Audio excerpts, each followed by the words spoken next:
paróquia há um bom tempo. Atualmente estou trabalhando no seminário já há 5 anos. Fui lá para ficar 3 anos e já estou há 5. Então, aqui não tenho pretensão alguma de esgotar com vocês esse tema que não diria que é um tema de grande relevância. Não é um tema de relevância teórica, não é um tema de relevância existencial, porém é um tema de grande relevância pastoral, o tema da reencarnação. Porque do ponto de vista do seu conteúdo, é uma teoria, podemos dizer assim, absurda e muito contraditória com o que é a própria estrutura antropológica do ser humano, composto de corpo e alma. Porém, como disse, é um tema de grande relevância pastoral, porque, apesar das fundamentações desta dita tese serem um tanto fracas, nós temos, não só no Brasil, mas no mundo ocidental como um todo, milhões e milhões de pessoas que creem nesta tese, nesta teoria, como uma das mais acabadas verdades de fé. Inclusive, muita gente que carrega o nome de católicos. Então, nós vamos ver um pouco um aceno histórico a respeito da reencarnação, depois um pouco quais são as principais premissas da reencarnação, e depois eu pretendo concluir fazendo um confronto entre reencarnação e ressurreição, para a gente ver que não é a mesma coisa, porque para muita gente às vezes não se distingue muito bem isso. E depois nós não temos como falar também desta tese ou teoria reencarnacionista sem fazer um certo aceno ao espiritismo. Por quê? Porque propriamente no Brasil, o grande propagador desta tese é justamente as chamadas correntes espíritas. Embora nas últimas décadas eles não têm sido os únicos arautos da propagação desta tese no Brasil. Tradicionalmente, aí depois de 1930, mais ou menos para frente, os grandes propagadores da tese reencarnacionista no Brasil foram o espiritismo e predominantemente o espiritismo de matriz kardecista. Só que hoje nós temos já atuando no Brasil muitos outros grupos que também são propagadores desta mesma tese. Por exemplo, a Teosofia, os Rosa Cruz, os distintos grupos de linha esotérica, a Teosofia, todos esses grupos hoje são propagadores e fiéis na veracidade, creem na veracidade desta tese. Do ponto de vista histórico, vocês vão encontrar muitos textos, sobretudo de propaganda espírita, que defendem, constroem uma argumentação defendendo que a reencarnação é uma verdade que se impõe por força lógica e por força racional, porque desde toda a antiguidade esta é uma crença unânime na antiguidade. Aí eu pergunto para você, é verdade ou é falsa esta afirmação? Eu digo, é falsa. Primeiro, por que é falsa esta afirmação? De fato, já a partir do século VI, século VII antes de Cristo, já existia a chamada teoria reencarnacionista. A primeira referência histórica que nós temos desta dita teoria, desta dita tese, como disse, está situada por volta do século VI, século VII antes de Cristo, no contexto hindu, do que hoje é a atual Índia.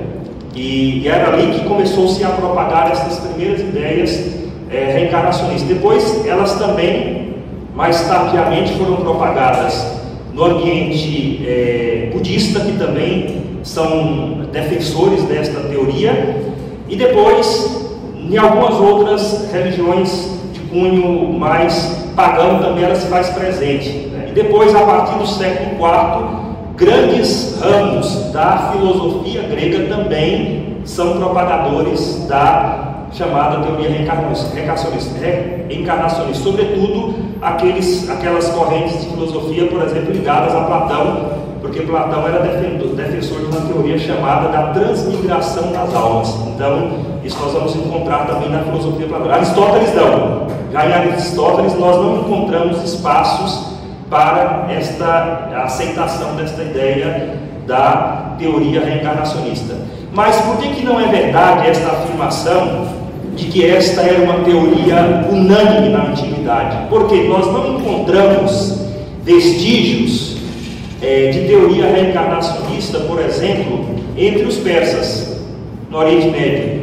Nós não encontramos rastros de teoria reencarnacionista entre os egípcios, por exemplo, a região egípcia antiga, embora os egípcios conservassem uma profunda crença na imortalidade da alma, de que o ser humano de alguma maneira deveria reencontrar uma vida em plenitude, mas eles nunca enveredaram por esta via de defesa de uma teoria reencarnacionista. E os chineses também, tradicionalmente, nas suas crenças tradicionais, também não tinham esta presença da teoria reencarnacionista. Porém, mais tardiamente, por influência do budismo, é que esta teoria vai ser inserida também nos contextos religiosos pagão chinês, mas só que mais tardiamente. Então, essa afirmação, para poder justificar a credibilidade da teoria reencarnacionista, fundando-se no princípio de que havia uma crença unânime nesta teoria na antiguidade, historicamente esta é uma afirmação falsa, que não corresponde. Posso dizer que ela existia, como eu disse, no contexto hindu, na Índia, na filosofia platônica e outros campos, no budismo, mas não era uma crença generalizada. Depois, um outro argumento que vocês vão encontrar aí também do ponto de vista histórico sobre o tema, argumentando em favor desta teoria, isso vocês vão encontrar em muitos documentos, livros de propagação desta teoria, das correntes espíritas de um modo geral, de que o cristianismo, de que a igreja também acreditava na teoria reencarnacionista até o século VI e o século VII, mais ou menos. Aí eu pergunto mais uma vez, isso é verdade ou é falso? Também é falso. Mas por que nos fazem esta acusação? Não é por acaso. É porque, vocês já devem ter falado um escritor cristão muito antigo chamado Orígenes. Orígenes desenvolveu uma teoria chamada teoria da apocatástasis. E o que significa esta teoria da apocatástasis? Segundo a teoria de Orígenes, nesta teoria da apocatástasis, ele não colocava isso como verdade. Mesmo aí há um equívoco, porque ele não colocava isso como verdade, colocava isso como uma tese possível. E dentro desta tese da apocatástasis, Orígenes não defendia, mas apresentava como uma tese possível o tema da chamada reconciliação universal. E para defender e para construir esta chamada tese da reconciliação universal, de que no final das contas todas as coisas seriam reconciliadas e mesmo o inferno seria esvaziado, para poder construir a defesa desta tese, ele partiu de uma tese de uma pré-existência das almas que iam se encarnando, e pode ser, ele dizia que pode ser que alguma destas almas pudesse então reencarnar mais de uma vez para poder atingir um estado de purificação e para que esta reconciliação universal fosse completa. Ele colocou isso como tese apenas. Só que ele colocou isso como tese, mas um grupo de monges ditos origenistas, que eram seguidores de Orígenes, defenderam isto como verdade. Mas isto foi diversas vezes condenado pelo magistério eclesial dos concílios antigos e sempre foi condenado pela igreja como sendo uma doutrina incompatível com a fé cristã. Mas então, quando vocês leem alguma coisa dizendo que a igreja até o século VI acreditava, na verdade não era a igreja. Orígenes que colocou isso como tese, e depois os seus monges propagaram isso como se fosse uma verdade, que não corresponde. Então, assim é um pouco o retrospecto histórico da teoria da reencarnação, assim do ponto de vista histórico. Trazendo a questão mais aqui para o nosso contexto de Brasil, como disse já no início da apresentação, os grandes propagadores desta teoria aqui em solo brasileiro foram os espíritas, sobretudo os espíritas kardecistas. E vocês sabem que isso é uma grave ironia histórica. Por quê? Aqui no Brasil o espiritismo é a prova daquela velha premissa, tudo que planta, dá, escolhe bem. Porque Kardec era francês, Ele não era, aliás, acho que nunca esteve no Brasil, né? Para nós entendermos como é que Kardec vai chegar nesta formulação e nesta defesa do que ele chamava de dogma da reencarnação, é bom a gente conhecer um pouco a sua formação cultural. Primeiro, ele formou-se numa escola primária, né, no ano de 1825. Inicialmente, ele era de uma família católica, mas depois enveredou-se pela formação determinista e rigorista do calvinismo. E vocês sabem que a doutrina calvinista ela é marcada pelo determinismo, né? Ou seja, é isto, então, independente do modo como você vive nesse mundo, se você é mais santo ou menos santo, é o que está determinado. Então você não tem como sair desta lei determinista, né? Ou seja, não está, nessa visão determinista calvinista, existe pouco espaço para o exercício da liberdade humana. Então, depois, mais tardiamente, ele bebe desta fonte também. Depois, ele era muito metódico, didático, era muito curioso, muito interessado, era claro na sua exposição, foi contabilista, mais tarde passou também pela maçonaria. Então, nós vamos vendo que a formação de Kardec era um tanto sincretista e diversa. E depois, por último, na sua juventude, ele se interessou por um movimento chamado de mesmerismo animal, né? Que era uma teoria ligada às teorias magnéticas, hipnotismo, essas coisas todas, até culminar no chamado espiritismo. E depois essas teorias de Kardec, chegando ao Brasil, encontrou solo fértil. Tanto é que o lugar que talvez onde o espiritismo seja mais forte no mundo seja no Brasil. Na própria França, que é a terra natal de Kardec, essas teorias não prosperaram. Por quê? Porque o espiritismo, ele se baseia... Qual é a fonte de conteúdo do espiritismo, do autoespiritismo, pelo menos, né? É a suposta comunicação dos espíritos do além.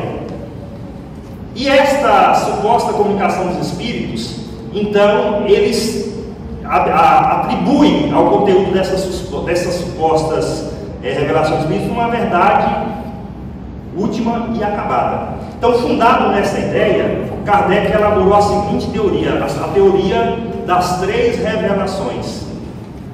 A revelação de Israel seria uma primeiro estágio da revelação de Deus, a revelação de Jesus Cristo e, por fim, a última e mais acabada de todas as revelações, que é a revelação do Espírito. E basta, isso fundado, ele vai tentando fundamentar isso no Evangelho de João, né?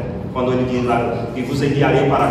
Esse parágrafo foi enviado 18 séculos depois, com o advento do chamado Espiritismo, né? Então, e fundado nisso, e ao desenvolver esta teoria da comunicação dos Espíritos, Kardec distanciou-se radicalmente do propósito inicial daquelas associações francesas que abordavam o tema da mediunidade, das manifestações sobrenaturais do ponto de vista científico, mas não já dando isto como suposta comunicação dos espíritos. Kardec vai mais longe, ele já chega a uma conclusão, porque se vocês pegarem algum texto, por exemplo, de metapsique que estuda esses fenômenos, ele diz que os fenômenos existem, isso não é um problema.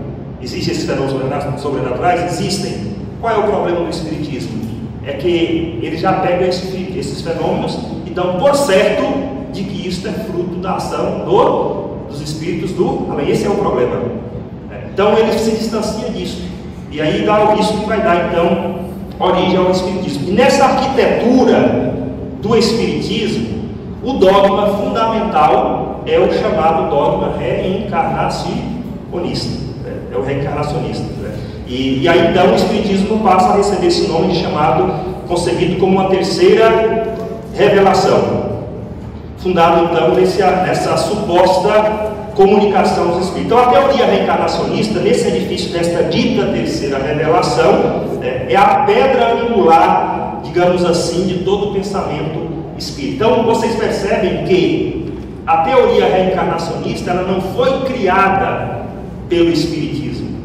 Ele simplesmente apropriou-se de uma teoria que já existia, se apropriou dela e fez dela o seu dogma fundamental. E propaga isso então aos quatro ventos. Então, sem este dogma, o seu edifício doutrinário não subsiste.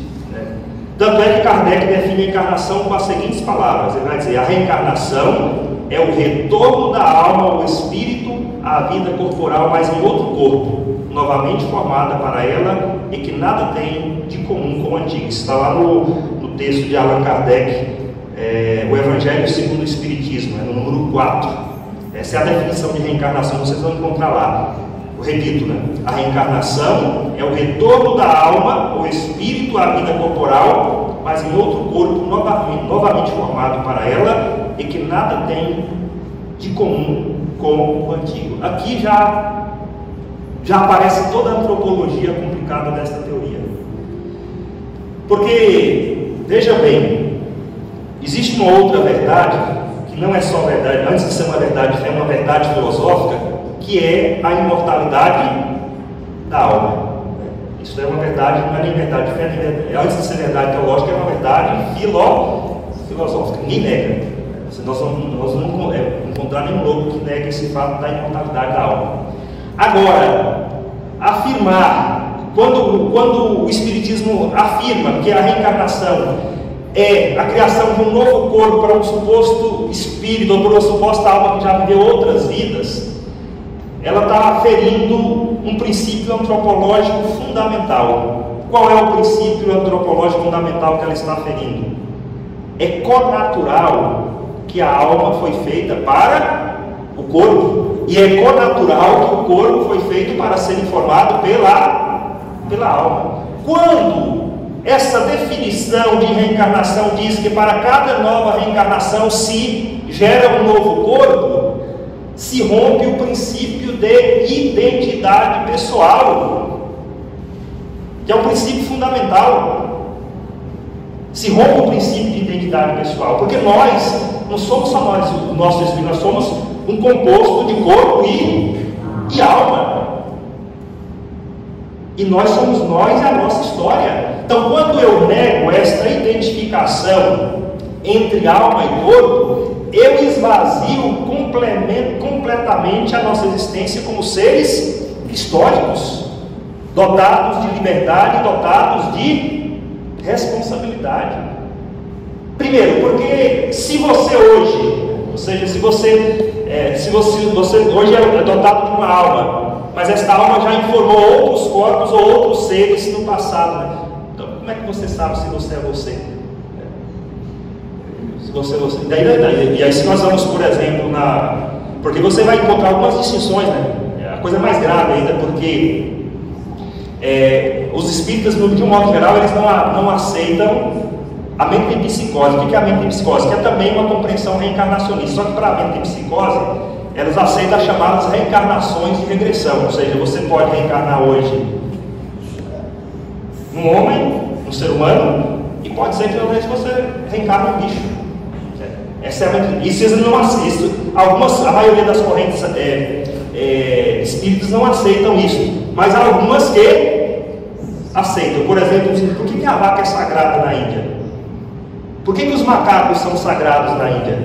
É justo porque eles admitem a teoria desse alcance. Eu não posso matar a vaca que ela é sagrada, porque ademais ela pode ser, ou o macaco sagrado, porque ademais pode ser algum ente querido meu que talvez não foi tão feliz na vida e por isso regrediu em reencarnação ao invés de progredir. Embora essa tese é mais comum no hinduísmo, ela não é tão comum no chamado autoespiritismo que é difundido aqui no Brasil. Mas para vocês entenderem a complicação das coisas. Então, em outras palavras, a teoria reencarnacionista não leva a sério a liberdade humana. Por quê? Porque a sua condição histórica hoje, as suas qualidades de caráter, de temperamento, suas qualidades físicas, morais, elas seria, dentro da visão da reencarnação, seria consequência das vidas passadas.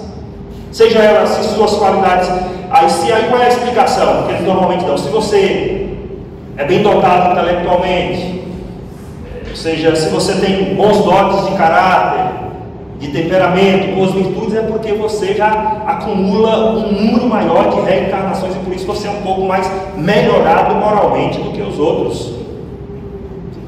E se você, porventura, é um sujeito meio arruinado moralmente e meio indisciplinado, desajustado nesta vida agora presente, é porque em vidas supostas, vidas passadas, você então não se purificou o suficiente. Então, a teoria reencarnacionista, ela aprofunda, ela ancora-se num fatalismo, ou seja, a sua liberdade, ou seja, o que você é hoje não é consequência do exercício da sua liberdade, é determinado por estas reencarnações passadas, pelo que você foi no passado. E qual é o problema disso? E um dos grandes questionamentos que se coloca diante da teoria reencarnacionista: mas se todos nós somos guardadores de vidas passadas, por que é que ninguém tem recordação dessas vidas passadas? Por que é que ninguém tem? Embora eles vão usar alguns argumentos para dizer que tem, por exemplo, algumas das razões que eles tentam elencar para justificar isso. Primeiro, uma coisa que eles usam para justificar que nós vivemos vidas passadas: você vai num lugar pela primeira vez e você tem a sensação, já esteve lá, esta é uma prova de que você já viveu vidas. É um dos argumentos, dos argumentos de ordem psicológica. Então isso é indício, não, você tem essa impressão porque você já viveu vidas passadas. Até a psicologia explica isso, né? Ou seja, o ser humano ele é um ser somático. Aquilo que nosso pai, nossa mãe viveu nos influencia já desde o ventre materno, e no nosso subconsciente nós carregamos determinadas memórias que nós não imaginamos o alcance disso. Não tem nada a ver, a própria psicologia vai explicar isso aí. Então não tem nada a ver com o fato de que você viveu vidas passadas. Depois, outro argumento que eles utilizam: a genialidade. As pessoas que têm uma certa genialidade numa profissão, numa forma de expressão cultural, isso é um exemplo cabal de pessoas que já se avançaram muito moralmente depois de sucessivas reencarnações. Meu Deus, mas esse é um dos argumentos, né? Eu quero até pegar o livro aqui para usar um exemplo, citando um autor espírita para vocês verem onde é que chega a coisa. Deixa eu só pegar aqui. Essa eu quero citar literalmente, né? Depois, um outro argumento de ordem psicológica que eles utilizam, além desse da genialidade, né? Alguém que tem capacidade ou habilidades extraordinárias para uma determinada profissão, é porque ele já, noutra vida passada, já exerceu essa profissão. Agora, o curioso é que essa genialidade no exercício de determinadas profissões só se dá com profissões reais. Não encontramos nem nos espíritos reencarnacionistas, nenhum exemplo de alguém que tenha genialidade com uma profissão de futuro, mas é sempre com profissão de... Então alguma coisa de errado está aí, tem aí. Então, por que tem essa habilidade só com coisa que já, com profissões que já existem, não com uma coisa de futuro. Depois, um outro argumento, né, que eles usam também para dizer que fundamenta as supostas vidas passadas, né? Semelhança e dissemelhança. Ou seja, você tem um filho, e aí você lembra do seu avô, da sua avó, e é muito parecido, né? Porque o seu filho é uma reencarnação do seu avô, do seu bisavô, e por isso carrega os mesmos dotes. E depois eles usam esse mesmo argumento no inverso, e esse é o de semelhança, mas eles usam também o argumento da dissemelhança, ou seja, você já viu que às vezes uma família tem 3, 4 filhos, e às vezes acontece de um dos filhos destonar em tudo dos outros irmãos, ou até mesmo dos valores que aquela família carrega? Você olha assim, meu Deus, mas será que é filho daquela de fulano, de ciclano, irmão de ciclano mesmo? Mas é. E aí eles, nesses casos, usam o argumento de dissemelhança. Esse é assim porque, no fundo, esse é um espírito que se encarnou ali, mas que em reencarnações passadas não tinha vínculo com aquele ambiente familiar, por isso que apresenta tantas discrepâncias com aquele ambiente. Eu vou usar um exemplo aqui citando um próprio autor espírita, só para vocês verem onde é que a coisa chega. Para vocês verem onde chega. Na página 23, olha para vocês olharem essa questão das aptidões, né? Ah, você sabe cantar hoje bem? É porque no passado você era um pássaro canoro que cantava. Então por isso você carrega essa habilidade. Vou citar aqui. Esse é um texto do espírita francês Le Figuier, num livro um texto chamado Depois da Morte. Olha o que ele nos diz literalmente. Isso aqui é a citação de um autor reencarnacionista. Olha o que ele diz. Está aqui até entre aspas. O homem que revela talento musical talvez tenha sido rouxinol numa vida passada. O que possui grandes capacidades para arquiteto talvez anteriormente tenha vivido como castor. Ou João de Barro, talvez, né? Também constrói bem as casas, né? Então, são esses níveis de argumentação, né, que vocês vão encontrar aí. Depois, eles apresentam também um chamado argumento de ordem filosófica. Qual é esse argumento de ordem filosófica? As desigualdades culturais, econômicas, morais entre as pessoas e entre os povos se justifica também por conta dessas supostas vidas passadas. É porque alguns progrediram mais moralmente, outros menos. Até lia, né? Quando foi no ano de 2016, eu li um jornal espírita em Goiânia, porque eu tenho um amigo espírita que até escrevi um livro em conjunto com ele, o Emílio Vieira. Ele falou que eu entro em briga já tem uns embates danados. Aí, meu amigo, e na casa dele eu fui visitar, tinha um jornal espírita, naquele período da crise das migrações ali do norte da África para a Europa. Aí tinha uma matéria no jornal espírita dando explicação para este fenômeno. Por que esses povos estão migrando tanto assim nessa situação para a Europa? Qual era a sua questão? Porque esses povos normalmente são mais rudes, eles não progrediram tanto moralmente, porque não tiveram tantas reencarnações, e por isso migram para a Europa, porque certamente também os europeus, em outras vidas passadas, também podem ter explorado radicalmente esses povos, e agora eles têm que espiar esses males causados e a forma encontrada. Então essa migração massiva, meu Deus, mas isso não é argumento racional, não é um argumento racional para poder se sustentar. Mas aí nós chegamos ao ponto mais sério e crítico da doutrina da reencarnação, porque por conta dessa compreensão de que a vida presente é para poder espiar possíveis males causados em vida passada, nós podemos afirmar que existe nas teorias reencarnacionistas, não dogma porque na teoria reencarnacionista aqui está um ponto grave, mais grave, não só do ponto de vista antropológico, mas talvez o ponto mais grave da teoria reencarnacionista, que é a negação da redenção em Cristo. Na teoria reencarnacionista não existe espaço para a redenção em Cristo. Você é o seu próprio redentor. De que sentido? É você que, mediante sucessivas reencarnações, empreende a sua própria purificação, a sua própria suposta salvação. Então, não existe espaço na teoria reencarnacionista para a redenção em Cristo. Não existe. É você que vai, mediante o seu esforço ascético, após cada reencarnação, pagando as dívidas de vida passada, ou adquirindo mais dívidas para vidas futuras, pode ser também. Então, não entra Cristo aí, não entra Deus aí nesta realidade. Você é seu Salvador. Então, é um chamado, nós podemos denominar então de um dogma de auto-redenção. Tanto é que um famoso espírita francês chamado Léon Denis, ele dizia assim que nem o sangue de um Deus, se é a citação literal, nem o sangue de um Deus tem poder para reconciliar o ser humano. Isso é necessário entrar nesse esquema determinista, então, das reencarnações.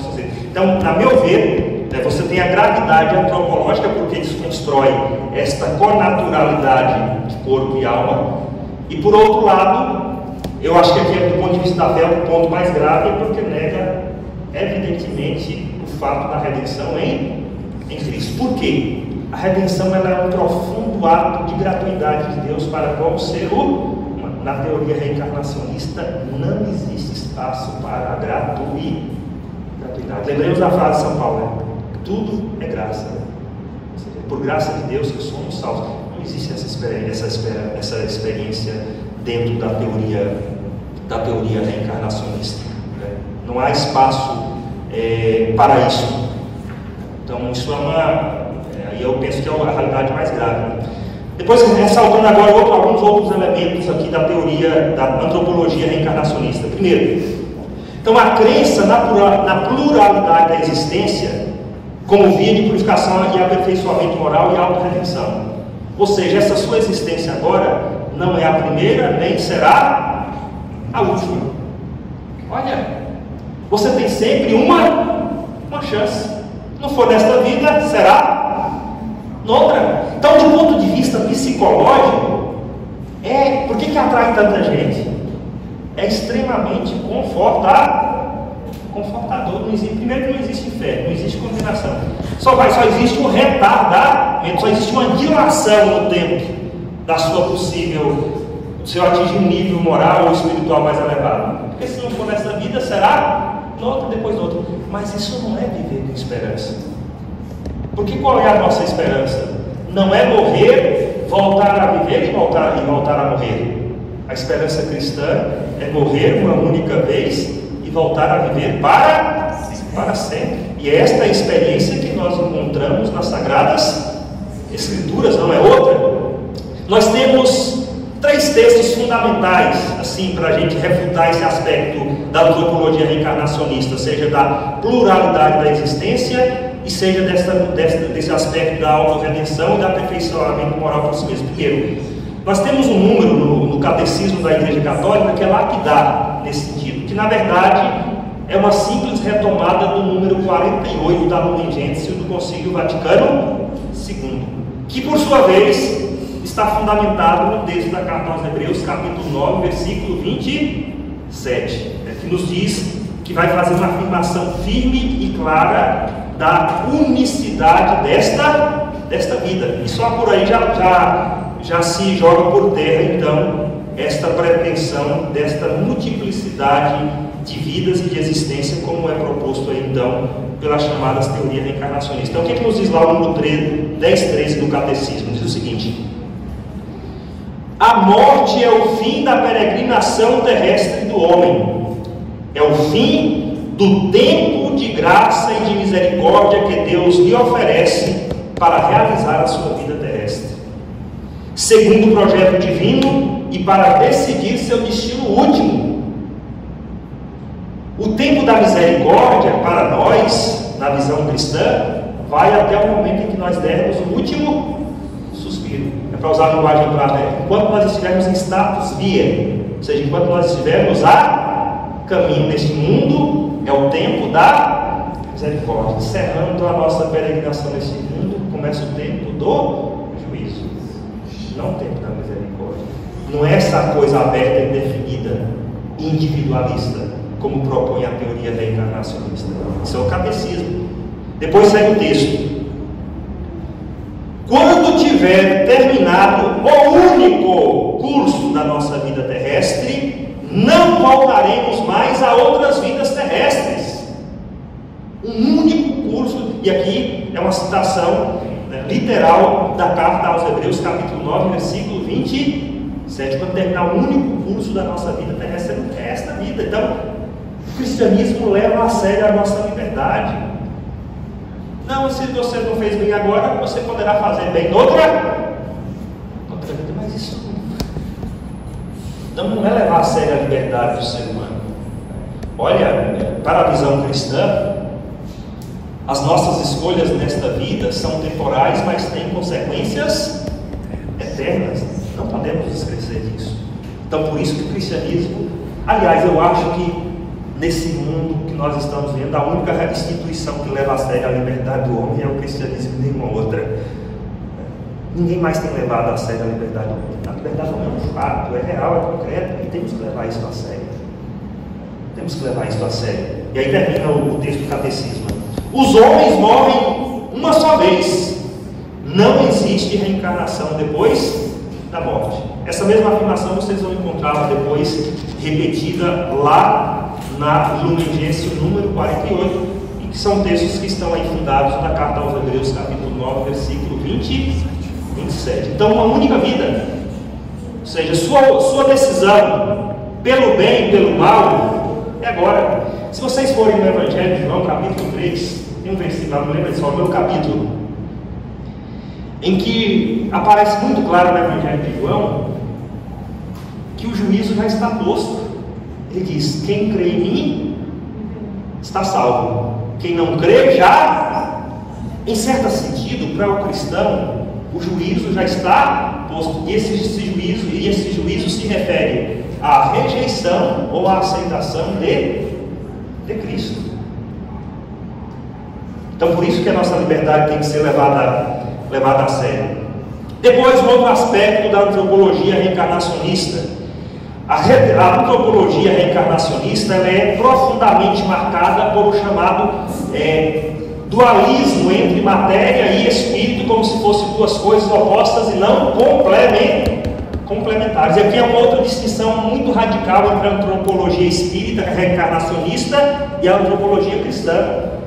Porque para a antropologia reencarnacionista, corpo e alma são realidades contrapostas. Porque eles fundam-se muito na ideia platônica da compreensão do corpo como cárcere da alma. Né? Platão dizia literalmente: o corpo é cárcere da alma. Então o corpo é uma realidade a ser superada. É o dualismo. No cristianismo, essa relação entre corpo e alma ela não é dualista, ela é dual, ou dialógica. Ela é não de oposição, mas ela é de complementaridade. O corpo humano não é para ser curado, não é para ser superado, não é cárcere da alma. Pensemos, por exemplo, toda a teologia do corpo de São João Paulo II. Por quê? Porque teu corpo está destinado à graça da ressurreição, como nós rezamos a nossa profissão de fé, da ressurreição no último dia. Seu corpo está destinado à ressurreição, ou como nos diz São Paulo no capítulo 6, seu corpo é templo do Espírito Santo. Então, para nós o corpo não é oposto à alma, eles são complementares. Agora, por conta do pecado, entrou no mundo a experiência da morte, que aqui é um conceito técnico, né? Que a morte é a separação do corpo e alma. Estou falando apenas um conceito técnico, né? Ou seja, e o que é ressuscitar? É esta reintegração do homem em Cristo na sua integridade pessoal de corpo e alma. Ou seja, também o seu corpo está destinado à vida eterna. Também está destinado à vida eterna. Não é para ser superado. E aqui há uma grande distinção entre a antropologia reencarnacionista e a antropologia cristã.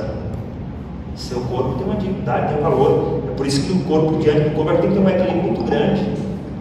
Ou seja, nem o desprezo, e nem desprezá-lo, e nem idolatrar. O equilíbrio. O equilíbrio. Ou seja, a morada do Espírito está destinada à graça da ressurreição. Pois nosso corpo tem uma dignidade. Ferido pelo pecado, é verdade. Mas tem uma dignidade. Tem uma dignidade. Então temos que olhar segundo esta ótica. Depois, um outro elemento da teoria reencarnacionista. Eles defendem o progresso contínuo para a perfeição mediante o próprio esforço humano, que conduz a um determinismo. Aqui não há espaço para a graça de Deus, como nos diz São Paulo, mas pela graça de Deus sou o que sou. E sua graça, a minha dispensada, não foi estéril. 1 Coríntios 15:10. Quando Paulo diz: pela graça de Deus sou o que sou, se você, o reencarnação vai dizer: pelas reencarnações eu sou o que sou. Aí não é pela graça de Deus. Como eu disse, não há espaço para a gratuidade. Depois, a conquista de uma perfeição por esforço pessoal, como já afirmei anteriormente. Depois, um outro elemento, uma definitiva independência e incompatibilidade da alma em relação ao corpo, quando, na verdade, é na estrutura antropológica do homem que o corpo é para a alma e a alma é para o corpo. como vos disse anteriormente, lembre dos relatos recentes da instituição. Lembra de domingo retrasado? Tomé, toca aqui sua vez, veja o sinal da chave. Se eu não pôr a mão, Cristo ressuscita com o seu próprio corpo. É o mesmo corpo do crucificado, é o mesmo corpo do ressuscitado, mas agora transformado, refigurado, as portas estão fechadas, mas ele entra, já não está mais sujeito às leis físicas e materiais, mas é o mesmo corpo. Aqui, Tomé, põe as mãos do meu lado, sou eu mesmo. Veja os sinais transfigurados das minhas chagas. Então, a ressurreição de Cristo é o próprio modelo da nossa ressurreição. Há uma identidade. A identidade corporal do ressuscitado é a mesma do crucificado. Não há uma distinção aí. Então, essa distinção ela não cabe nem antropologicamente, nem muito menos do ponto de vista da fé. Não cabe. Depois, a teoria reencarnacionista nutre uma visão profundamente negativa do corpo, como se o corpo fosse algo mau, que precisa ser superado. Outra realidade completamente contrária ao dado revelado, para o qual o nosso corpo está destinado à ressurreição do último dia, como nós vimos lá na carta aos Coríntios, capítulo 15. Depois, a teoria reencarnacionista é completamente uma teoria naturalista, ou seja, não há intervenção divina, ou seja, é o homem pelo seu próprio esforço que vai conseguindo avançar por aí. Depois, um outro elemento importante que mina a credibilidade desta tese e desta doutrina reencarnacionista é que a corrente espírita que defende esta teoria de modo veemente é somente a corrente, de modo majoritário, a corrente kardecista que se propagou aqui no Brasil. Por exemplo, existe um outro espiritismo na Europa, chamado espiritismo de matriz inglesa, que não aceita a teoria reencarnacionista, não aceita. Faço até algumas citações para vocês, que no ano de 1946 houve um congresso espírita internacional na França. Daí eu pego algumas citações de alguns desses espíritos ingleses que também estavam nesse congresso a respeito do tema da reencarnação. O que eles dizem? D'Urville, né, que estava presente, que é um autor espírita que estava nesse congresso espírita, nos diz o seguinte a respeito da reencarnação. Em geral, se diz que a reencarnação é uma lei, graças à qual o espírito evolui, se eleva, expiando as faltas cometidas em existências anteriores. Agora, o que eu queria saber é o seguinte: por que o espírito tem necessidade da matéria para evoluir e elevar-se? E, sobretudo, para poder ser admitido por alguns, que não havendo recordação do passado, seja possível uma expiação? Esta última dificuldade sempre chamou a minha atenção. Se não há recordação, isto é, se o eu consciente passado não existe, então o eu atual de fato não tem relação nenhuma com o passado e, por conseguinte, não pode expiar. Então posso afirmar que a doutrina da reencarnação, tal qual tem sido exposta até agora, não passa de ter teoria boa para a criança de escola primária. Isso é a linguagem, esta é uma fala de um espírita de matriz inglesa. Não aceita. E olha, vejamos bem. Se você pensa, então, olha para você entender o fatalismo da doutrina da tese reencarnacionista. Ah não, então eu tenho que entrar no fatalismo, eu tenho sofrido muito, eu tenho que contentar com isso, porque em vidas passadas eu de fato aprontei. Mesmo que eu não me recorde, né? Ora, meus caros, veja bem, até na justiça laica, ninguém pode ser punido sem ter ciência da sua culpa. Para que existe processo judicial? Porque quando ao sujeito vem imposta uma pena, ele tem que saber por que está sofrendo aquela pena. Mas eu estou sendo premiado por quê? Eu estou sendo condenado por quê? Agora imagina aquilo que diz respeito ao destino último do homem. Imagina. É por isso que a igreja nos ensina que após a morte subsiste um eu consciente que é passível de prêmio ou castigo. Porque se não subsiste um eu consciente após a morte, que é passível de prêmio ou castigo, então o sujeitão morreu, aprontou nessa vida, morreu, agora está no céu. Mas eu estou no céu por quê? Ou estou condenado por quê? Então subsiste o meu consciente. Lembrem lá no capítulo 16 de São Lucas, do rico e do pobre Lázaro. Os dois têm plena consciência da realidade histórica que viveram antes. Deixa Lázaro molhar a ponta do dedo e vir aqui, aplacar minha sede. Não, existe um abismo intransponível entre nós, um abismo intransponível. Então tem que levar a liberdade a sério. Ou seja, agora eu não posso falar de prêmio e castigo onde não há ciência do mal cometido. Ele é um dos outros grandes entraves da teoria. Então você hoje está padecendo, você vai lá visitar a pessoa morrendo com câncer na cama. Não, é porque você está espiando seus pecados das vidas passadas. Fica bem. Para espiar, você, afinal, nas vidas passadas, e a pessoa, mas o que eu fiz? Qual foi a bravura?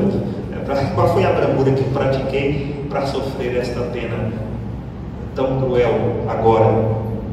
Então, é um dos limites aí. Eu estou vendo que a nossa hora está escasseando. Então, eu só quero agora, já que a hora está escasseando, fazer uma distinção entre reencarnação e ressurreição. Então, ao invés de nós ficarmos perdendo tempo se debatendo com o negócio de teoria reencarnacionista, é melhor nós aprofundarmos a nossa esperança da ressurreição. Lembrando o conselho de São Paulo, se Cristo não ressuscitou, vã é a nossa fé, vã é a nossa esperança. Então vamos fazer alguma distinção para a gente compreender que reencarnação não é ressurreição como propagam os espíritas ou outras correntes. Primeiro, a ressurreição, como a fé cristã nos ensina, nós esperamos a ressurreição no último dia como um fato coletivo. É a humanidade inteira que está implicada na ressurreição no último dia. Como nos diz lá o profeta Daniel, ou seja, depois é citado ipsiliter por João, que todos ressuscitarão, uns para a vida eterna e outros para a morte eterna. Então a ressurreição não é um ato individualista, ou seja, ele é um acontecimento sobrenatural que implica a humanidade como um todo. E enquanto que a reencarnação é um ato completamente individualista. No mesmo momento tem gente reencarnando, desencarnando e assim indefinidamente até o fim, até a história. Na verdade a história não tem fim, na visão reencarnacionista, ela é dentro daquela ideia grega cíclica, então não tem fim. Então agora tem gente reencarnando, desencarnando.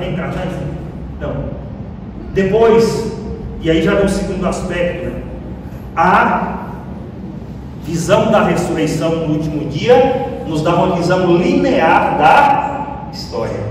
A história tem um começo e se projeta para um fim. Na visão reencarnacionista vai e vem, vai e volta, circular. A história não tem começo e não tem fim. Depois, a ressurreição, ela contempla o ser humano na sua totalidade, corpo e alma. É o homem inteiro que é salvo, corpo e alma. Enquanto que a doutrina reencarnacionista nutre esse pessimismo diante do corpo e da matéria como se fosse algo mal. Depois, na ressurreição, ou seja, nós não vamos ressuscitar por nossa própria força ou por nossa própria iniciativa. Nós vamos ressuscitar em Cristo, pela força de Cristo, enquanto que a reencarnação é como se fosse um processo natural, é uma doutrina pagã naturalista. Então, então não depende de intervenção sobrenatural de Deus, de Cristo, nem de ninguém. Então, esses elementos aí são como que fundamentais são para a gente fazer esta distinção então entre ressurreição e reencarnação. Então, assim, de um modo geral, como a nossa hora já está esgotando, não sei se alguém tiver feito alguma pergunta por escrito. Depois, se vocês quiserem aprofundar o tema, sugiro para vocês que sem pretensão nenhuma, mas que é o texto da minha tesinha de mestrado, que foi esse tema, né? Não tem no Brasil, mas acho que na internet vocês conseguem comprar. Até poucos dias tinha nas Americanas, tinha na Loyola e tinha em alguma outra livraria virtual aí. porque foi publicado pela Paulus de Portugal. Então eu só recebi pouquíssimos exemplares, então nós não temos muitos no Brasil, só por meios virtuais. Mas aqui tem uma disposição mais ampla de todo o tema que nos ajuda a compreender, né? E para fazer esta tesinha, eu me baseei muito nesse texto aqui, foi muito difundido no Brasil no passado, que é de Dom Boaventura Kloppenburg, A Reencarnação, Exposição e Crítica, que é um outro texto muito bom, que vale a pena, traz bons esclarecimentos sobre o tema. E tem esse outro aqui que eu acho que é mais difícil de encontrar, que é de Dom Estevão Bittencourt, tem Reencarnação, prós e contras. Mas se vocês quiserem um acervo mais amplo, o autor que mais elaborou uma apologética e um esclarecimento sobre esse tema no Brasil foi Dom Boaventura Kloppenburg. Então ele tem inúmeras obras sobre o tema e sobre outros temas, sobre maçonaria, sobre espiritismo, reencarnação, sobre muita coisa ele escreveu, né? Então, se encontra alguma obra dele aí publicada, vale a pena aprofundar o tema nestas fontes aí. Mas de modo geral, assim que eu tinha para colocar para vocês era isso aqui. E paro por aqui então. Se tiverem algum papel com perguntas, fiquem à vontade. Ou se quiser fazer aí também, pode fazer. Se eu não souber. Nesse texto aqui tem um exemplo citado. Por quê? Isso foi nos Estados Unidos, no Colorado. Está até aqui narrado. Porque um espírita chamado Bernstein, que praticava hipnotismo, hipnotizou uma jovem que supostamente era a encarnação de uma pessoa que tinha vivido no século XIX na Irlanda. E aí essa menina reproduz toda essa suposta vida, né?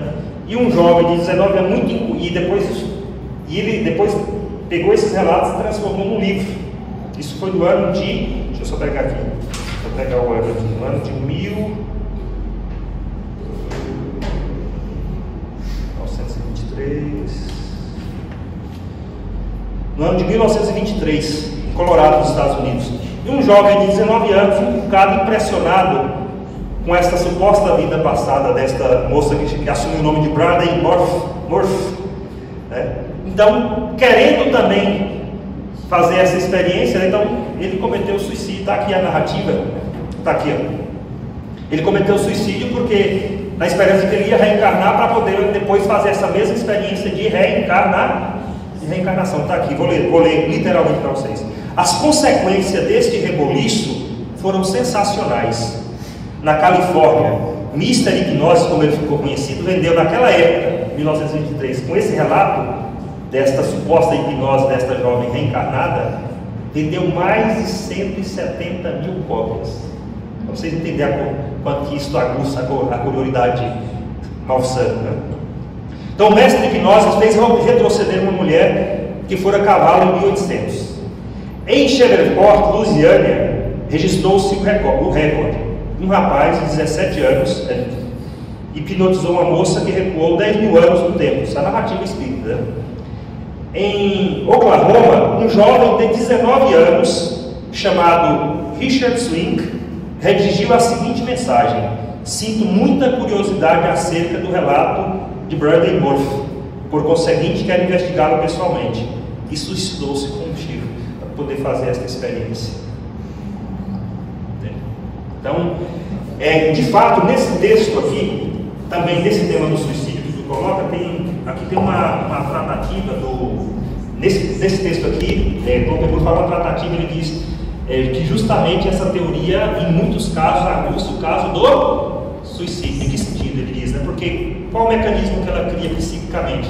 Bom, eu estou numa vida infeliz agora, estou falido, minha mulher me abandonou, meus filhos estão atolados na droga.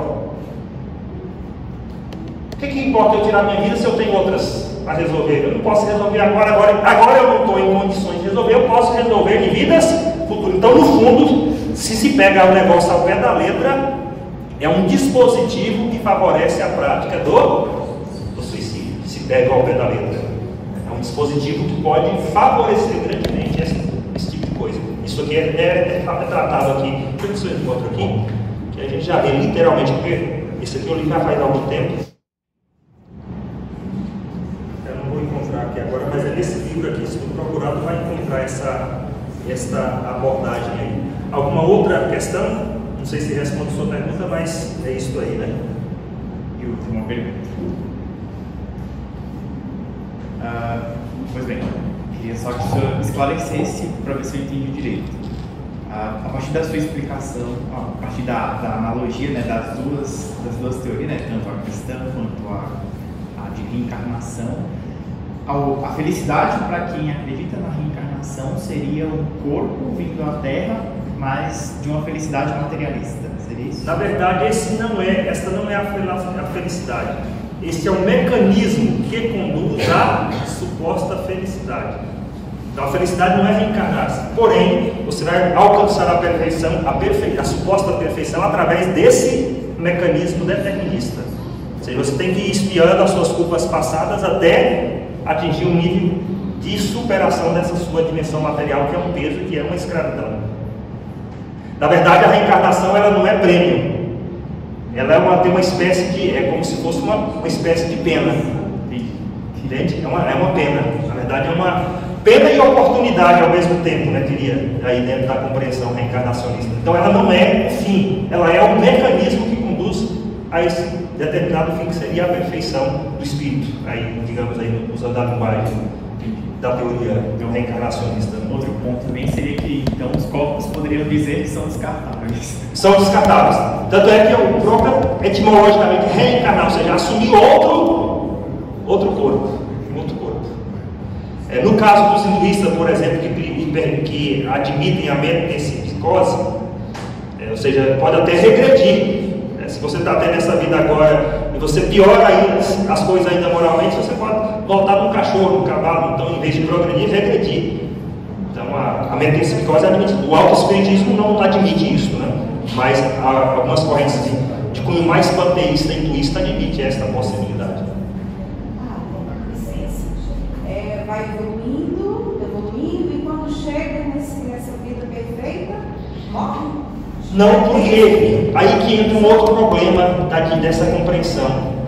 Não é clara a distinção entre Deus e a criatura. É como se cada ser humano fosse uma espécie da extensão de um único espírito universal, que é a divindade.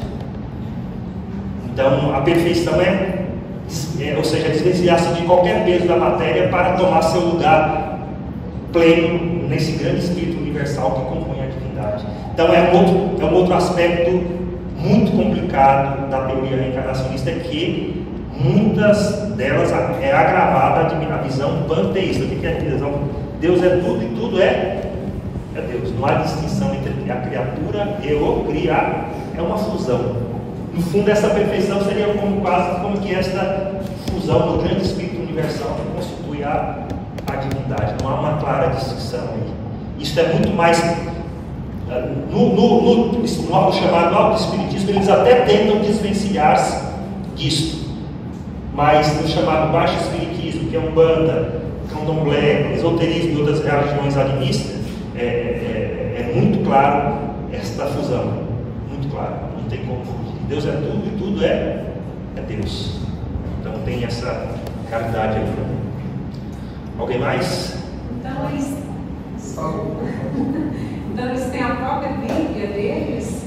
Não, o livro mais vendido de Allan Kardec no Brasil se chama Evangelho segundo o Espiritismo, que de Evangelho tem pouco ou quase nada, mas é ali que está condensado o que ele chama da terceira revelação, que é a revelação que suplanta as duas outras revelações anteriores, que é a revelação do Antigo Testamento e a revelação do Cristo. Então, ali é o livro superior a todos, ali na compreensão de Kardec, é a obra que põe fim a todos os mistérios e que tem resposta para tudo. De fato, se vocês olharem lá como nós vimos os argumentos psicológicos e filosóficos que fundamentam a teoria reencarnação, ele tem resposta para tudo, de fato.